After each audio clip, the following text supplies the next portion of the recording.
Uttarakhand cabinet की अहम बैठक हुई है। सीएम की अध्यक्षता में कई प्रस्तावों पर मुहर, 11 प्रस्ताव बताए जा रहे हैं, जिनमें से योग नीति 2025 को मंजूरी मिली। 10 करोड़ तक के ठेके स्थानीय ठेकेदारों को मिलेंगे।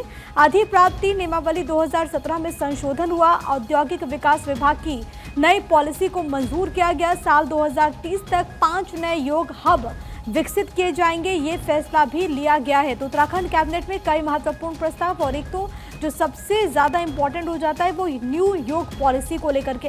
हालांकि पहले चर्चा सामने आ रही थी कि योग नीति को लेकर के यहाँ पर मंजूरी मिलेगी, और अब इस पूरी बैठक में योग नीति पर चर्चा हुई है और इसके साथ ही साथ मंजूर कर लिया गया है। ये कहा गया है कि बाकायदा एक लक्ष्य तय किया गया है कि अगले 5 साल तक योग हब के तौर पर विकसित किया जाएगा अलग अलग सेंटर्स को। इंडस्ट्रियल और इन्वेस्टमेंट नीति हमारी 2021 में बनी थी, जो कि 30 जून 2025 तक थी, और अब ये नई नीति आज औद्योगिक विकास विभाग ने आज प्रस्तावित की थी, जिसमें माननीय मंत्रिमंडल द्वारा इसमें सहमति दी गई है। ये जो पॉलिसी है ये आगामी 5 साल के लिए प्रवृत्त रहेगी, और इसमें जो भी आवेदन होंगे इसके लिए, वो जो हमारा कैफ है उसके माध्यम से इसमें आवेदन होंगे। और इसमें मुख्यतः जो हमारे उद्योग लग सकते हैं उनको 4 श्रेणियों में वर्गीकृत किया गया है। सबसे पहले है लार्ज इंडस्ट्री, उसको 50 करोड़ से लेकर के 200 करोड़ तक की इंडस्ट्री लार्ज की कैटेगरी में आएगी।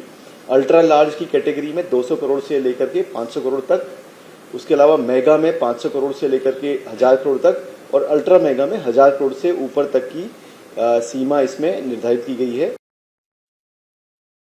मेरे साथ मेरे सहयोगी इस वक्त फोन लाइन पर कनेक्टेड हैं। हरीश, मुख्यमंत्री की अध्यक्षता में कैबिनेट की बैठक हुई, कुल 11 प्रस्ताव, सबसे अहम योग नीति। बिल्कुल, देखिए प्रिया, मुख्यमंत्री की अध्यक्षता में आज कैबिनेट बैठक संपन्न हुई और बैठक में 11 प्रस्तावों को मंजूरी दी गई है। और सबसे महत्वपूर्ण जो है उत्तराखंड की पहली योग नीति और कर्मचारियों और पेंशनरों और उनके आश्रितों को जो गोल्डन कार्ड और कैथलिक इलाज के लिए नई व्यवस्था को कैबिनेट में जगह दी गई है, उसकी मंजूरी दी गई है। इसके अलावा जो फाइनेंस प्रोक्योरमेंट है उसकी नियमावली 2017 में संशोधन को मंजूरी मिली है। और इससे भी सबसे ज्यादा महत्वपूर्ण बात है कि स्थानीय लोगों को रोजगार पर सरकार ने फोकस किया है, उसकी नियमावली में प्रावधान किए गए हैं। और इसके लिए अलग अलग विभागों में 5 करोड़ के जो काम है वो स्थानीय माध्यम से किए जाते हैं, और ये सीमा बढ़ाकर अब 10 करोड़ कर दी गई है। और 30 श्रेणी के जो पंजीकृत ठेकेदार है उनकी ठेकों की सीमा भी बढ़ाई गई है। स्वयं सहायता समूह को 5 लाख तक के अधिकारी दिए जा सकते हैं अब। और एमएसएमई संबंधी बिल भी पास किए गए हैं। लोएस्ट टेंडर से 10% अधिक तक एमएसएमई में डालना होगा ताकि उसे जो है प्राथमिकता दी जाए। इसके अलावा जो है 5 कह सकते हैं कि जो उत्तराखंड सेवा क्षेत्र नीति 2024 इसको मंजूरी दी गई है। उत्तराखंड चाय विकास बोर्ड के ढांचे को यह मंजूरी दी गई है।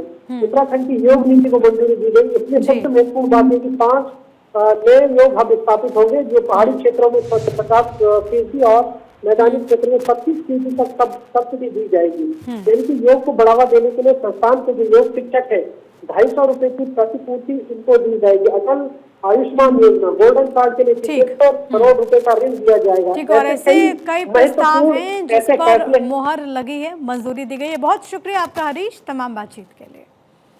देहरादून से बात करेंगे। 2016 दल बदल मामले में एक्शन में सीबीआई नजर आ रही है। विधायकों को पूछताछ के लिए सीबीआई ने नोटिस जारी किया। मामले से संबंधित विधायकों को नोटिस भेजा गया है। मंत्री सुबोध उनियाल समेत कई नेताओं को तलब किया गया। सीबीआई कोर्ट में पेश होने के लिए नोटिस भेजा गया है। मंत्री सुबोध उनियाल को गुरुवार को बुलाया गया। मंत्री ने व्यस्तता का हवाला देते हुए असमर्थता जाहिर की है आने में। और ऐसे में आपको ये बताते चले कि अब पूछताछ का जो सिलसिला है वो यहाँ पर शुरू हो चुका है। देखिए, हरीश रावत जी के खिलाफ कोई सीबीआई में केस है और उसमें पहले भी एक बार हमारी गवाही हो चुकी है। अब दोबारा जो आईओ हैं उन्होंने फिर दोबारा गवाही के लिए सबको भेजा है कि साहब आप करके हम लोगों से कुछ को मालूम करना होगा घटना के बारे में। उस बारे में एक आया नोटिस। जो यूनियन गवर्नमेंट ने जो हरीश रावत जी के खिलाफ सीबीआई जांच बैठाई है, उसी में उन लोगों ने हमको गवाही के लिए बुलवाया।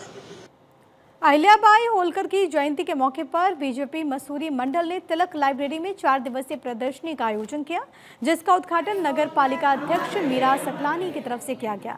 मौके पर अहिल्याबाई होलकर के जीवनी के बारे में जानकारी दी गई। वहीं बड़ी संख्या में मातृशक्ति और स्कूली छात्र छात्राओं की तरफ से प्रदर्शनी लगाई गई, वहां पर उन्होंने हिस्सा लिया। 4 दिनों तक चलने वाली इस प्रदर्शनी में अलग अलग कार्यक्रम आयोजित किए जाने हैं, जिसको लेकर के भाजपा मसूरी मंडल अध्यक्ष रजत अग्रवाल की तरफ से जानकारी दी गई।